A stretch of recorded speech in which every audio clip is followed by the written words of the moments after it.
रात के 10 बज चुके हैं और मैं हूं आप सभी का अपना शावेज मलिक और हाजिर हूं आप लोग के सामने फिर से एक क्राइम की कहानी को लेके, एक क्राइम की घटना को लेके।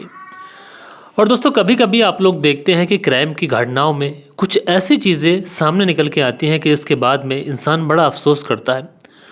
उसको लगता है कि अगर ये रिश्ते जिन पे इंसान सबसे ज़्यादा भरोसा करता है, वही रिश्ते अगर इंसान के भरोसे को तोड़ दे तो फिर इंसान आखिर किस पे भरोसा करेगा। इसी तरीके से आज की जो घटना है, इस घटना के अंदर भी एक ऐसे भरोसे का कत्ल होता है कि यकीन मानिए दोस्तों, आप लोग जब इस पूरी कहानी को सुनेंगे तो आप लोग बड़ा हैरत करेंगे और आप लोग सोचेंगे कि यार ज़माने में आजकल क्या कुछ हो रहा है। आजकल लोग मर्यादाओं को भूल चुके हैं, लोग इंसानियत को भूल चुके हैं। बस जिसके मन में जो आ रहा है वो अपने मतलब के लिए कर रहा है, ना रिश्ते देख रहा है, ना नाते देख रहा है, ना ये सोच रहा है कि इन सारी चीज़ों का अंजाम क्या होगा। तो आज की घटना की बात करें तो आज की घटना की शुरुआत होती है उत्तर प्रदेश से, और इसी उत्तर प्रदेश में एक जगह लगती है गाज़ियाबाद, और इसी गाज़ियाबाद में एक जगह लगती है लोनी। और इसी लोनी में रहने वाले एक व्यक्ति जिनका नाम राजेश गर्ग है, इनकी उम्र तकरीबन 60 साल के आसपास है। और जो राजेश गर्ग हैं, इनकी पत्नी बबीता है। बबीता 19 फरवरी साल 2023 को जो इसी लोनी में एक थाना पड़ता है, ट्राना सिटी थाना, यहाँ पर पहुँचती है और पहुँचने के बाद में पुलिस को रोते हुए अपनी दास्तान सुनाती है। कहती है कि साहब, 17 तारीख से उसके जो पति हैं जिनका नाम राजेश गर्ग है, वो अपनी ड्यूटी के लिए निकले थे। अब चूंकि ड्यूटी के लिए निकले थे तो उसके बाद में 17 तारीख को जब वो निकले थे तो शाम को उन्हें आ जाना चाहिए था, लेकिन कई बार ऐसा होता था कि पति ओवर टाइम किया करते थे। इसलिए जब वो 17 तारीख को आते नहीं है तो हम लोग सोचते हैं कि हो सकता है कि नाइट शिफ्ट चालू हो गई हो आज से, हो सकता है कि नाइट शिफ्ट करके आए। उसके बाद में नाइट शिफ्ट हो जाती है, सुबह तक भी जो पति होते हैं राजेश गर्ग वो आते नहीं हैं। फिर मैं सोचती हूँ हो सकता है कि ओवर टाइम कर रहे हों। लिहाजा जो 18 तारीख का दिन होता है, ये 18 तारीख का दिन भी इसी तरीके से गुजर जाता है। ना पति लौट कर आए थे और ना मैं ज़्यादा चिंता ले रही थी, लेकिन जब 18 तारीख का दिन भी गुजर जाता है तो मेरी चिंता बढ़ती है। इसलिए मैं अपने पति को हर जगह ढूंढने की कोशिश करती हूँ, जहाँ पर वो काम करते थे वहाँ पर ढूंढने की कोशिश करती हूँ, कहीं दोस्तों यारों मित्रों, इन सारी ही जगहों पर जाती हूँ, सारी ही जगहों पर पता करती हूँ कि राजेश गर्ग यहाँ पर आए हैं। तो सारी ही जगहों से मुझे ना का जवाब मिलता है। साहब, न जाने उसके पति कहाँ चले गए, कहाँ गुम हो गए, इस बारे में कोई भी खबर नहीं चल रही है। आप कुछ भी कर कर मेरे पति को ढूंढ लीजिए, क्योंकि मेरे पति के सिवा मेरा कोई सहारा नहीं है और उनके बिना घर में सूना सूनापन है। लिहाजा आप पति को ढूंढ देंगे तो आपका बड़ा एहसान होगा। अब पुलिस चूंकि इसी काम के लिए बैठी हुई है, लोगों की सेवा करने के लिए पुलिस बैठी हुई है, लिहाजा पुलिस वाले जो होते हैं इस मामले को दर्ज तो करते हैं। उसके बाद में इस महिला से कहते हैं कि ठीक है, तुम चले जाइए, हम तुम्हारे बेटे को ढूंढ लेंगे। अब चूंकि जो महिला थी, कुछ साथ में ज़्यादा सोर्स वगैरह भी नहीं थे, लिहाजा पुलिस जो थी इस मामले में ज़्यादा दिलचस्पी दिखाती नहीं है। मामला ठंडे बस्ते में पड़ जाता है।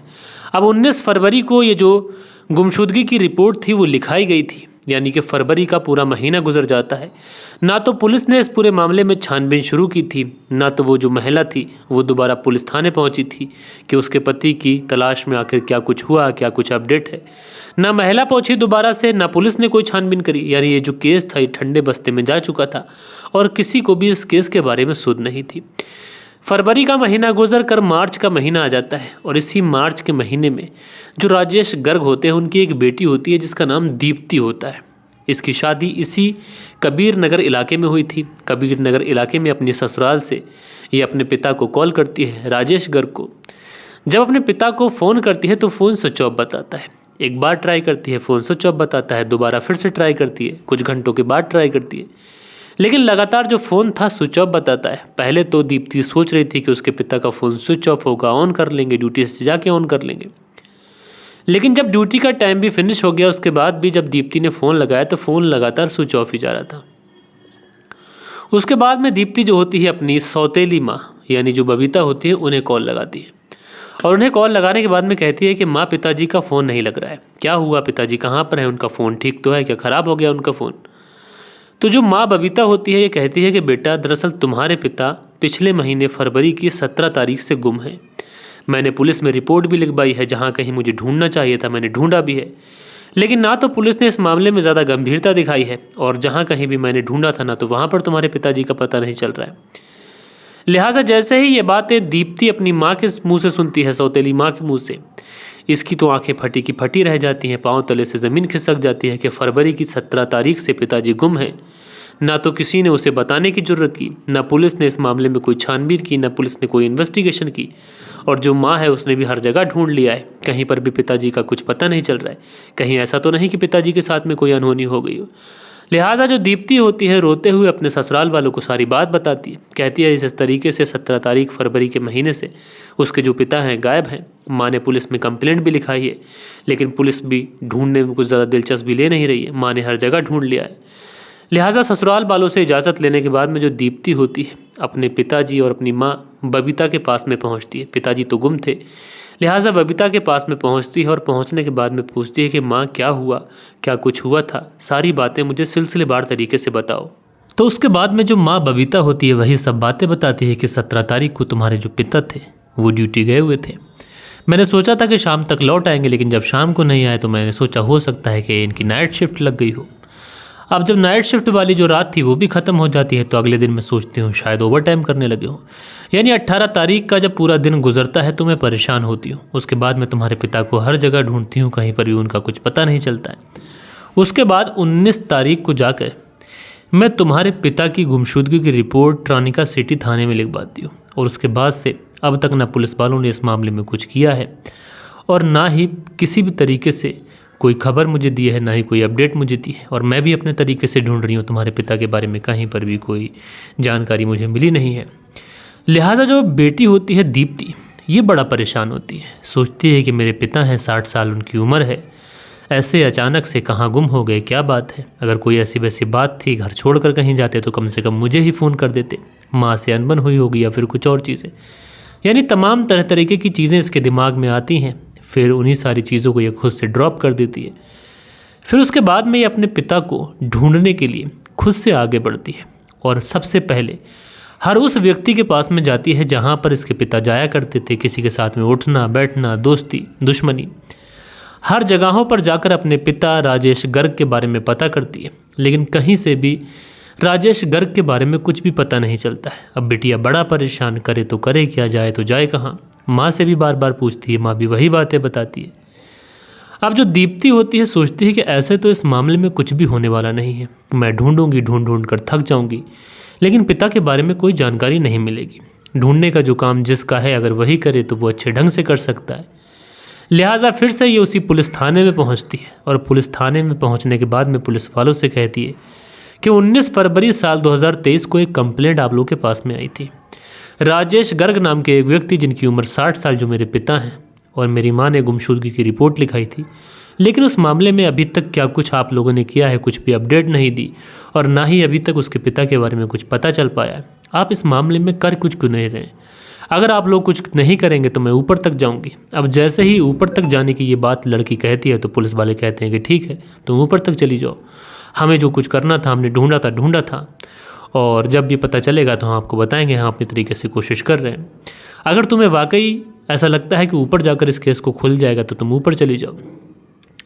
अब उसके बाद में जो लड़की थी ये समझ जाती है कि पुलिस वाले इस मामले को गंभीरता से ले नहीं रहे, क्योंकि हमारे पास में कोई बड़ा सोर्स नहीं है, कुछ नहीं है।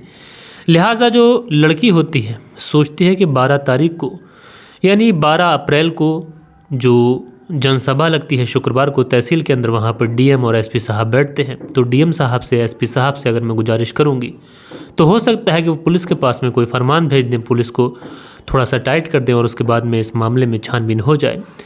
लिहाजा ये जो लड़की थी ये सीधा शुक्रवार वाले दिन तहसील पहुंच जाती है और तहसील पहुंचने के बाद में डीएम साहब के सामने, एसपी साहब के सामने सारी जो अपनी इल्तिजा थी बताती है और कहती है कि साहब एक मजबूर लड़की हूँ, उसके पिता इस तारीख से गुम हैं, 1.5 महीने का समय गुजर चुका है, लेकिन अभी तक पिता के बारे में कोई जानकारी मिली नहीं है। यानी फरवरी का महीना गुजर चुका था, मार्च का महीना गुजर चुका था, अप्रैल का महीना आ चुका था और 12 अप्रैल वाले दिन ये लड़की पुलिस के बारे में और अपनी फरियाद जो थी वो डीएम को और एसपी साहब को बता रही थी। तो जो डीएम साहब होते हैं तुरंत उस पुलिस थाने में फ़ोन करते हैं। पुलिस थाने में फ़ोन करके कहते हैं कि इस मामले में क्या कुछ हुआ, क्या कुछ नहीं हुआ, इस मामले में छानबीन करो भाई। तो पुलिस वाले कहते हैं कि साहब हम अपनी छानबीन कर रहे हैं और जैसे ही कुछ पता चलेगा हम बताएंगे। अब उसके बाद में जो लड़की थी फिर से घर आ जाती है, लेकिन जब घर आती है तो उसके बाद में ना तो पुलिस वाले इनके घर आते हैं पूछताछ करने के लिए, ना तो उस व्यक्ति की कोई तस्वीर मांगी जाती है। यानी लड़की समझ चुकी थी कि डीएम साहब के पास या फिर एसपी साहब के पास जाने से भी कोई फ़ायदा नहीं है। पुलिस वाले भी मदद नहीं कर रहे हैं, साथ के साथ जो बड़े ओहदे पे लोग बैठे हुए हैं, डीएम साहब, एसपी साहब, वो भी मदद नहीं कर रहे हैं। लिहाजा लड़की समझ जाती है कि सबके सब एक जैसे हैं, अगर मेरे पास में कोई बढ़िया सोर्स होता, पैसा होता, तो शायद मेरी मदद हो जाती। लिहाजा ये लड़की तमाम तरीके के जो अपने कयास थे मन में लगा रही थी, और उसके बाद में ये लड़की थक हार कर कमिश्नर साहब के पास पहुंचती है। कमिश्नर साहब के पास पहुंचती है और पहुंचने के बाद में अपनी फरियाद सुनाती है। कहती है कि इस तरीके से उसके जो पिता हैं वो 17 फरवरी साल 2023 से गुम हैं, और अभी अप्रैल का महीना आ चुका है। मैं पुलिस के पास भी गई, एसपी ऑफिस भी गई, डीएम साहब के पास भी गई, लेकिन कहीं से भी मेरी कोई मदद नहीं मिल पा रही है। अब जब कमिश्नर साहब इस लड़की के ये जो फरियाद सुनते हैं तो बड़ा परेशान होते हैं कि एक लड़की है, उसके पिता लगभग 2 महीने से गायब हैं और अभी तक उनके बारे में कोई जानकारी मिल नहीं पाई है। लड़की का परेशान होना स्वाभाविक है, इसलिए जो कमिश्नर साहब होते हैं तुरंत उस पुलिस थाने में फ़ोन करते हैं, और फ़ोन करने के बाद में कहते हैं कि इस मामले में तुमने क्यों अभी तक कोई कार्रवाई नहीं की है, क्यों तुमने तलाश जारी नहीं की है। लिहाजा जो कमिश्नर साहब होते हैं ये पुलिस वालों को थोड़ा सा टाइट करते हैं। अब जब पुलिस वाले इस मामले में सुनते हैं कि कमिश्नर साहब तक की लड़की पहुंच गई, अब पुलिस वाले भी इस मामले को गंभीरता से लेते हैं, क्योंकि उनको लग रहा था कि कहीं ना कहीं अगर ये मामला हाई प्रोफाइल हुआ तो हमारे पास 17 फरवरी को रिपोर्ट लिखाई गई थी और हमने इस मामले में क्या कुछ नहीं किया और कोई भी रिपोर्ट सबमिट नहीं की तो हमारी तो पकड़ हो जाएगी। लिहाजा जो पुलिस वाले होते हैं अब इस मामले को थोड़ा सा गंभीरता से लेते हैं। तुरंत इस लड़की और इसकी माँ को पुलिस थाने में पूछताछ के लिए बुलाते हैं। पूछताछ को बुलाने के बाद में पूछते हैं कि तुम्हारे पिता की किसी से कोई दुश्मनी थी, या फिर तुम्हें किसी ऐसे व्यक्ति के ऊपर शक हो जिसने तुम्हारे पिता को कोई हानि पहुंचाई हो, कोई ठेस पहुंचाई हो, या फिर अगवा वगैरह किया हो, या फिर कुछ और तरीके से प्रताड़ित कर सकता है। तो ये जो माँ और बेटी होती हैं दोनों ही पुलिस वालों से कहते हैं कि साहब हमारे तो पिता की ना किसी से कोई दुश्मनी थी, और जो राजेश गर्ग हैं सीधे किस्म के व्यक्ति थे, और ना तो किसी से लड़ाई झगड़ा था, ना इतने पैसे वाले थे कि साहब किसी से कोई दुश्मनी हो जाए। लिहाजा पुलिस वाले जब इस एंगल पर भी कुछ नहीं पाते हैं तो उसके बाद में जब पुलिस वाले इस मामले को गंभीरता से ले चुके थे तो पुलिस की नज़र तो पैन नहीं होती है। लिहाजा पुलिस वालों का जो दिमाग था वो एक एंगल पर जाकर अटक जाता है, और वो एंगल ये था कि एक व्यक्ति है जिसका नाम राजेश गर्ग है, उम्र लगभग 60 साल के आसपास है, 17 फरवरी साल 2023 को गुम हुआ था और अभी अप्रैल का महीना चल रहा है, यानी 2 महीने गुजर चुके हैं। और उसकी जो बेटी है वो अपने पिता के लिए हर उस जगह जा रही है जहाँ पर वो जा सकती थी, जो कोशिश वो कर सकती थी वो कर रही थी। किसी भी घर का कोई व्यक्ति अगर गुम हो तो लाजिम सी बात है कि वो अपने पिता को ढूंढने के लिए हर संभव कोशिश करेगा। वो अपने घर के व्यक्ति को ढूंढने के लिए कई बार पुलिस थाने आएगा, कई बार फ़ोन करके पूछेगा कि साहब इस मामले में क्या कुछ हुआ। लेकिन इस व्यक्ति की पत्नी जिसका नाम बबीता है वो बस 17 फरवरी को रिपोर्ट लिखाने के लिए आई थी, लेकिन उसके बाद से उसने पुलिस के सामने लौट कर खबर भी नहीं ली कि इस मामले में क्या कुछ हुआ, क्या कुछ नहीं हुआ। लिहाजा पुलिस वालों का थोड़ा बहुत जो शक था इस बबीता के ऊपर चला जाता है। यानी अगर एक तरीके से कहा जाए तो पुलिस वालों को ये जो शक हुआ था ये शक यकीन में भी था, क्योंकि इस व्यक्ति के गायब होने के पीछे दीप्ति का तो नहीं लेकिन इसकी पत्नी बबीता का हाथ ज़रूर हो सकता है। लिहाजा पुलिस वाले अब शक के आधार पर बबीता को गिरफ्तार भी नहीं कर सकते थे, इसलिए पुलिस वाले अब चोरी चुपके इसकी पूरी कुंडली जानने की कोशिश करते हैं, अपने मुखबिर इस इलाके में एक्टिव करते हैं। तो पुलिस को पता चलता है कि जो बबीता है, इस बबीता के जो रिश्ते थे वो इसके ही घर में किराए पर रहने वाले एक व्यक्ति अक्षय के साथ में थे, और उसके साथ में इसके अनैतिक संबंध थे। दूसरी तरफ पुलिस ने जब इस बबीता की कॉल डिटेल निकाली थी तो उस कॉल डिटेल में बबीता इस 17 तारीख तक, जिस दिन से ये जो व्यक्ति था जिसका नाम राजेश था गायब हुआ था, पुलिस में कंप्लेंट लिखाई गई थी, इस दिन तक बबीता की इस अक्षय से लगातार बात हो रही थी, और उसके बाद से अक्षय से इसकी बात नहीं हुई है।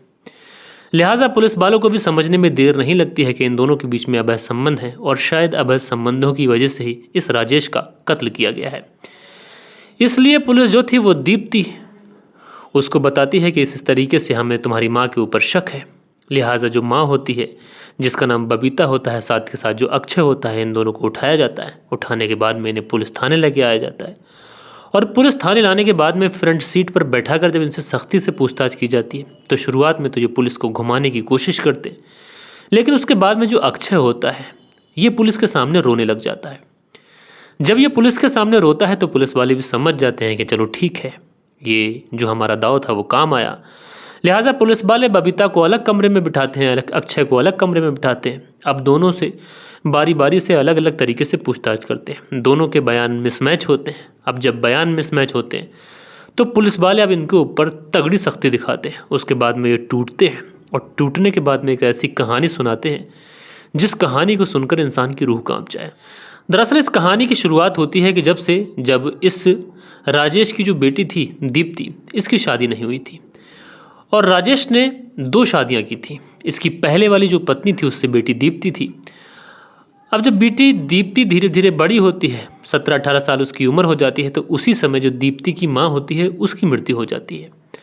अब जब दीप्ति की माँ की मृत्यु हो जाती है तो घर में दीप्ति और उसके पिता बस राजेश ही बचे थे। इसलिए जो दीप्ति थी अपने पिता का सारा कामकाज किया करती थी, उनको खाना बना के देती थी, उनके कपड़े वगैरह सारी चीज़ें रेडी करके रखा करती थी। लेकिन जब दीप्ति की शादी कर दी गई तो जो राजेश थे ये बिल्कुल अकेले रह गए। जब राजेश अकेले रह गए तो उन्होंने सोचा कि अकेला समय है, घर इतना बड़ा है, तो क्यों ना एक शादी कर ली जाए, क्योंकि बिटिया तो अपने ससुराल जा चुकी है, वो अपने घर की हो चुकी है। कब तक अब ससुराल से आके मेरा जो हालचाल है वो पूछेगी, कब तक मुझे मदद करेगी। लिहाजा एक शादी कर लेता हूँ, उसके बाद में मेरा भी घर बस जाएगा, घर में चोल चहल हो जाएगी। इसी बीच में जो राजेश होता है अपने तमाम मिलने वालों से कहता है कि अगर कोई लड़की, कोई ऐसी महिला जो शादीशुदा होकर छूट गई हो या फिर कुछ तलाकशुदा कोई महिला, तो अगर ऐसी कोई महिला हो तो बताना। इसी बीच में इस राजेश की मुलाकात लाल देवी उर्फ बबीता के साथ में होती है। इसकी उम्र तकरीबन 45 साल के आसपास थी। लाल देवी उर्फ बबीता और साथ के साथ में जो राजेश गर्ग थे, ये दोनों शादी कर लेते हैं। शादी करने के बाद में दोनों एक ही छत के नीचे रहने लग जाते हैं। समय धीरे धीरे गुजरने लगता है। जब समय धीरे धीरे गुजरने लगता है तो जो राजेश होते हैं ये सोचते हैं कि जो नीचे वाला हमारा फ्लैट है, इस फ्लैट को हम लोग किराए पे दे देते हैं, क्योंकि अगर हम इस फ्लैट को किराए पे दे देंगे तो कुछ पैसे आ जाएंगे। मेरी भी उम्र हो चुकी है, 60, 61, 62 साल का हो चुका हूँ, तो कब तक जो जिस्म है, शरीर है, साथ देगा। लिहाजा अगर ये नीचे वाला फ्लैट हम किराए पे उठा देंगे तो यहाँ से कुछ पैसे आ जाएंगे, मदद हो जाएगी, फाइनेंशियली भी सपोर्ट मिलती रहेगी। इसलिए ये एक अच्छा किराएदार अपने लिए ढूंढते हैं। और इसी बीच में अक्षय नाम का ये व्यक्ति, जिसकी उम्र लगभग 35 साल के आसपास होती है, ये किराएदार के रूप में इनको मिल जाता है। अक्षय को ये जो नीचे वाला फ्लैट था किराए पे दे दिया जाता है। पैसे वगैरह तय हो जाते हैं, टाइम पर अक्षय पैसे देता है, सारी चीज़ें ठीक चल रही थी। इसी बीच में जो व्यक्ति थे राजेश गर्ग, ये अपनी ड्यूटी जाया करते थे। तो उस समय जो बबीता थी ये घर पे अकेली रहा करती थी। और कभी कभी ऐसा होता था जो किराएदार था ये भी घर पे अकेला हुआ करता था। जब ये दोनों एक जगह अकेले होते हैं तो इसी बीच में इन दोनों के बीच में खिचड़ी पकती है और जो बबीता थी ये अक्षय के प्यार में दीवानी हो जाती है। जब किराएदार और मालिकिन जो थी, इन दोनों के बीच में अनैतिक संबंध बनते हैं, प्यार मोहब्बत तो नहीं कहना चाहिए, अवैध संबंध ही कह सकते हैं, क्योंकि शादीशुदा महिला है। उसके बाद में जब इन दोनों के बीच में ये रिश्ते बनते हैं तो धीरे धीरे ये रिश्ते जिस्मानी रिश्तों में बदल जाते हैं। अब इन दोनों के बीच में शारीरिक संबंध जैसी जो चीज़ें होती हैं पनपने लगती हैं। सारी ही चीज़ें बड़ी ही प्लानिंग के साथ में चल रही थी कि जब भी राजेश गर्ग अपनी ड्यूटी जाते, जो बबीता थी अक्षय के साथ में शारीरिक संबंध बनाती थी, सारी ही चीज़ें बढ़िया तरीके से चल रही थी। लेकिन उसके बाद में इस बबीता को पता चलता है कि उनके घर में जो उनके पति राजेश गर्ग हैं वो एक 25 लाख रुपए का प्लाट खरीद रहे हैं। अच्छा, जो बबीता थी अभी ये देखती है कि उसके पति प्लॉट खरीद रहे हैं तो बहुत ज़्यादा खुश होती है। फिर बातों ही बातों में अपने पति से पूछती है राजेश से कि ये प्लॉट तुम किसके नाम पे खरीद रहे हो। तो राजेश होते हैं बिना झिझकते हुए कहते हैं कि ऑफकोर्स ये प्लाट मैं अपनी बेटी दीप्ति के नाम से खरीद रहा हूँ। अब जैसे ही बेटी दीप्ति के नाम से प्लॉट खरीदने की बात ये बबीता सुनती है, आग बबूला हो जाती है और इसको लगता है कि उसका जो पति है ये सारी संपत्ति अपनी बेटी को दे देगा। और मैं सोच रही थी कि इस राजेश गर्ग को मारकर अक्षय के साथ में शादी कर लूँ और ये सारा प्लान चौपट कर देगा। लिहाजा पहली बात तो इन दोनों के अवैध संबंधों में राजेश गर्ग था। दूसरी बात ये थी कि ये जो प्लॉट था, जो पैसे इसके पास थे, वो अपनी बेटी के नाम से प्लॉट खरीद रहा था। यानी जो बबीता थी इसके मन में कहीं ना कहीं अब इतनी ज़्यादा घृणा हो जाती है अपने पति से कि ये अक्षय के साथ मिलकर उसके कत्ल की प्लानिंग करती है। और उसके बाद में एक ऐसे कत्ल की प्लानिंग की जाती है कि जिसको सुनकर इंसान की रूह कांप जाए। जो बबीता थी अक्षय के साथ मिलकर पूरी प्लानिंग करती है। प्लानिंग के तहत डेट वगैरह सारी चीज़ें मुकर्रर होती हैं, किस तरीके से मर्डर किया जाएगा ये पूरा प्लान बनाया जाता है। और उसके बाद में 16 तारीख यानी 16 फरवरी साल 2023 को जो अक्षय होता है राजेश के पास आता है। राजेश के पास आने के बाद में कहता है कि उसका एक भांजा है जो शामली में रहता है, उसका बहुत बुरी तरीके से एक्सीडेंट हुआ है, मुझे उसे देखने जाना पड़ेगा। अच्छा, जो राजेश था जब वो ये बात सुनता है उसे भी बड़ा अफसोस होता है कि हमारा किराएदार है, उसके साथ में काफ़ी हमारी भावनाएं जुड़ी हुई हैं। उसके भांजे का अचानक से एक्सीडेंट हुआ, वो उसे देखने जा रहा है, सिंपैथी भी होती है। इसी बीच में बबीता आ जाती है। बबीता आती है, उसके भांजे के बारे में हालचाल पूछती है। उसके बाद में अपने पति राजेश से कहती है कि हमारा किराएदार है, हमारे इतने अच्छे मेल रस्म इनके साथ में है, तो क्यों ना इनके भांजे को हम लोग भी देखने चलें। तो जो राजेश होता है, सीधे दिल का व्यक्ति बेचारा, वो भी तैयार हो जाता है जाने के लिए। 17 तारीख को ये लोग निकलते हैं घर से, एक ही बाइक पर निकलते हैं और उसके बाद में ये लोग पहुंच जाते हैं उस जगह पर जहां पर बड़ी सुनसान थी। दोस्तों, सुनसान जो मैंने जगह बताई आप लोग को, ये एक जगह पड़ती है बहाबड़ी गांव, शामली की तरफ पड़ता है। जो बहाबड़ी गांव है वहां पर पहुंचते हैं। जंगल के रास्ते में जो अक्षय था बाइक रोक देता है। जैसे ही ये बाइक रोकता है, राजेश पूछता है बाइक क्यों रोक दी। तो अक्षय कहता है कि दरअसल उसे फ्रेश वगैरह होना है, थोड़ा सा यूरिन पास कर लेगा, उसके बाद में फ्रेश हो जाएगा, कपड़े वगैरह ठीक कर लेगा, थोड़ा थक भी गया है, थोड़ा रिलैक्स हो जाएगा। अच्छा, जो राजेश और बबीता होते हैं ये भी कहते हैं ठीक है चलो इसी बहाने हम भी फ्रेश हो जाते हैं। उसके बाद में राजेश बेझिझक इधर उधर घूमने लगते हैं, बाइक रुक जाती है, बबीता भी उतर जाती है। उधर जो अक्षय था ये अपने जो इसको फ्रेश होना था उसके लिए जा चुका था। थोड़ी ही देर के बाद में जो राजेश था उसके सर पर एक बहुत ज़ोरदार चीज़ मिलती है। जैसे ही वो पीछे मुड़कर देखता है तो उसकी पत्नी बबीता और जो व्यक्ति अक्षय था ये दोनों ईंटों से उसके ऊपर प्रहार कर रहे थे। राजेश बेचारा कुछ सोच पाता, कुछ समझ पाता या फिर अपना बचाव कर पाता, इससे पहले ही ये दोनों उसके ऊपर इस दरिंदगी की तरह टूटते हैं कि देखते ही देखते जो राजेश था ज़मीन पर गिर जाता है। उसके बाद में ईंटों से उसे इस कदर कुचलते हैं कि मौके पर ही उसकी मौत हो जाती है। जब उसकी मौत हो जाती है तो उसके शव को ये लोग उठाते हैं, पास ही में गन्ने का खेत था वहाँ पर फेंकते हैं और वापस आ जाते हैं। अब कायदे से ये तो इन्होंने बस इस कत्ल की शुरुआत की थी, प्लानिंग तो इनकी अभी बाकी थी। उसके बाद में ये घर आते हैं, घर से एक दराती लेते हैं, फिर से लौटते हैं, क्योंकि उस समय दराती लेके जाते या हसिया लेके जाते, चाकू लेके जाते तो शायद राजेश को शक हो जाता, वो इनके साथ नहीं जाता। लेकिन अब वो मर चुका था, इसलिए ये लोग अपने साथ में वो औजार वगैरह लेकर फिर से उस गन्ने के खेत में पहुँचते हैं। उसके सर को उसके धड़ से अलग करते हैं, एक बैग में रखते हैं। बैग में रखने के बाद में ये लोग निकल जाते हैं बागपत की तरफ, और बागपत की तरफ ये लोग पहुंचते हैं। वहीं पर एक नदी पड़ती है, कृष्णा नदी। उसी नदी के अंदर उस सर को ये लोग फेंक देते हैं। यानी बहाबड़ी गांव से 80 किलोमीटर दूर बागपत के पास एक नदी में सर फेंका गया था और 80 किलोमीटर दूर उसका धड़ जो था वो एक गन्ने के खेत में था। मामला साफ था कि अगर धड़ किसी को मिल भी जाएगा तो शव की पहचान नहीं हो पाएगी। इधर सर अगर किसी को मिल जाएगा तो वो तो नदी में बहकर न जाने कहाँ निकल जाए, हो सकता है मछली वगैरह या फिर पानी में रहने वाले कुछ जानवर उसको क्षतिग्रस्त कर दें, इसकी वजह से शिनाख्त ना हो पाए।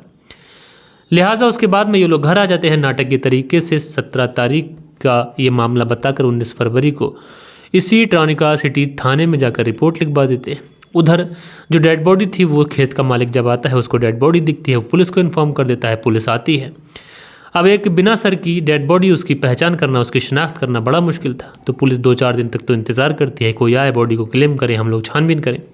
लेकिन ना कोई आता है, ना कोई बॉडी को क्लेम किया जाता है। हालांकि वहाँ की पुलिस ने सारी जगहों पर सर्कुलेट किया था उस फोटो को, लेकिन उसके बावजूद भी जब ज़्यादा दिन गुजर जाते हैं तो उसके बाद में जो पुलिस वाले होते हैं लावारिस में उस लाश को डालते हैं और उसका अंतिम संस्कार कर देते हैं। और इधर ट्रानिका सिटी जो थाना था जहाँ पर रिपोर्ट लिखाई गई थी उसकी पुलिस की तो कुछ ना ही कहा जाए तो बेहतर है कि उन्होंने तो छानबीन इतनी अच्छे तरीके से की थी। बहरहाल दोस्तों, इस तरीके से जो पूरा केस था इस बेटी की वजह से सुलझ गया, अन्यथा ये जो केस था शायद फाइलों में दबा रह जाता। तो दोस्तों, ये थी पूरी कहानी। आप लोग इस कहानी के बारे में जो भी सोचते हैं कमेंट्स करके ज़रूर से ज़रूर बताइएगा। और कल के दिन आप लोग के कुछ कमेंट्स हैं, वक्त होता है कि आप लोग के कमेंट्स पढ़ लिए जाएं। सो दोस्तों, हमारे चैनल पर जो कल के दिन कमेंट्स आए थे इसमें MD रेहान अंसारी हैं, लिखते हैं भाई आप जो कहानी सुनाते हैं सच में क्या ये सच्ची होती हैं? नेशनल मीडिया पर ऐसे सुनने को नहीं मिलता, रोज़ ऐसे क्राइम होते हैं क्या इंडिया में?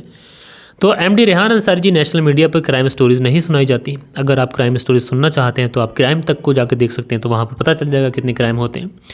उसके बाद में शंकर खैमनी है और लिखते हैं ये आई लाइक गुड जॉब। तो शंकर जी आपका शुक्रिया। मोहम्मद जोरेज लिखते हैं नाइस स्टोरी, तो शुक्रिया। अनिल कुमार हैं, अमेरिका से कहानी सुनते हैं भैया, शुक्रिया आपका। उसके बाद में बेचैन गोड फ्रॉम कैमरून अफ्रीका से हमारी कहानी सुनते हैं भैया, आपका बहुत बहुत शुक्रिया। सुनील त्यागी हैं, लिखते हैं नमस्कार मलिक भाई साहब। तो भैया नमस्कार, कैसे हैं? पूजा पाल, हैप्पी धनतेरस भैया। तो हैप्पी धनतेरस आप सभी को एडवांस में। उसके बाद में शाहनवाज हैं, लिखते हैं अस्सलाम वालेकुम भाई, आपका जो कहानी सुनाने का लहजा है ये हर कहानी में 4 चांद लगा देता है। बहुत ही उम्दा, राजकोट गुजरात से कहानी सुनता हूँ भैया, शुक्रिया। नमस्ते मलिक भाई साहब, नाइस स्टोरी। सुरेंद्र कुमार, श्री विजयनगर राजस्थान से कहानी सुनते हैं तो भैया आपका शुक्रिया। I am Amin Gujjar from Faisalabad Pakistan से, तो फैसलाबाद पाकिस्तान से अमीन गुज्जर हमारी कहानी सुनते हैं भैया, आपका शुक्रिया। अस्सलाम वालेकुम मलिक भाई, शुक्रिया आपने मेरा कमेंट्स पढ़ा, जज़ाकल्लाह। मैं रोज़ आपकी कहानी सुनता हूँ और आज की जो घटना आपने सुनाते हैं वो कहानी बहुत दुखद थी, और कहानी जो मैं कहना चाहूँगा वो बुराई का नतीजा बुरा ही होता है। तो अदनान अब्दुल्ला रज़ाक जी, आपका बहुत बहुत शुक्रिया। आमिन गुज्जर लिखते हैं वेरी नाइस गुड स्टोरी, तो भैया शुक्रिया। लईक अब्बास हैं, लिखते हैं नाइस स्टोरी। लईक अब्बास, गुलिस्ता नाज मेरी वाइफ जो है वो भी कहानी सुनती हैं, तो आपका शुक्रिया दोनों पति पत्नी का। अनिल कुमार है, लिखते हैं अनिल कुमार अमेरिका से कहानी सुनते हैं, शुक्रिया। दी बैरिस्टर हैं, लिखते हैं मारना नहीं चाहिए था, कोई छोटा मोटा रिवेंज ले लेता। मैं खुद एक लॉयर हूं और इस केस में उसको चाहिए था कि वो कत्ल न करता। ऐसी बातें कहते हैं दी बैरिस्टर, तो भाई आपका शुक्रिया। बालेश्वर बिहारी लिखते हैं मलिक साहब जी नमस्कार, कहानी सुना अच्छा लगा, लेकिन लड़की ने लड़के के गुमराह किया, इस वजह से शायद ये सब चीज़ें हुई। तो बालेश्वर बिहारी जी आपका शुक्रिया। अब्दुल अली हैं, लिखते हैं अब्दुल अली, अस्सलाम वालेकुम, मेरा नाम अब्दुल अली है, फरीदाबाद से मैं आपकी सारी कहानियाँ सुनता हूँ। तो भाई अब्दुल अली जी आपका शुक्रिया। हसीबुल अंसारी कमेंट्स करते हैं, तो भाई आपका शुक्रिया। उसके बाद में राज प्रोखर मामा करके लिखते हैं मलिक जी लड़का सनकी टाइप का था सर, मेरी आईडी राजपुरा खबरनामा राजपुरा पंजाब से हूँ। तो आपकी जो आईडी है वो राजपुरा खबरनामा के नाम से है, तो अपना नाम भी ज़रूर बताइएगा। खैर आपका शुक्रिया। उसके बाद में अगला जो कमेंट से लिखते हैं शावेज़ भाई, अगर ये लड़का अपनी बात पर सही है तो लड़की की जो धोखा दे रही थी लड़की, इस वजह से ये सब चीज़ें हुई हैं, तो भाई आपका शुक्रिया। सादिक खान हैं जो लिखते हैं अपना कमेंट्स, तो भैया शुक्रिया। नसीर अहमद हैं जो लिखते हैं अस्सलाम वालेकुम शावेज़ भाई, और लड़के ने जो किया शायद वो इस वजह से किया कि लड़की ने उसको धोखा दिया था। तो कत्ल करने का हक़ किसी को भी नहीं होता है। अगर लड़की उसको धोखा दे रही थी तो लड़के को चाहिए था कि वो उससे अलग हो जाता, कत्ल करने की क्या ज़रूरत थी। सो दोस्तों ये थी कहानी और ये थे आप लोग के प्यारे प्यारे कमेंट्स।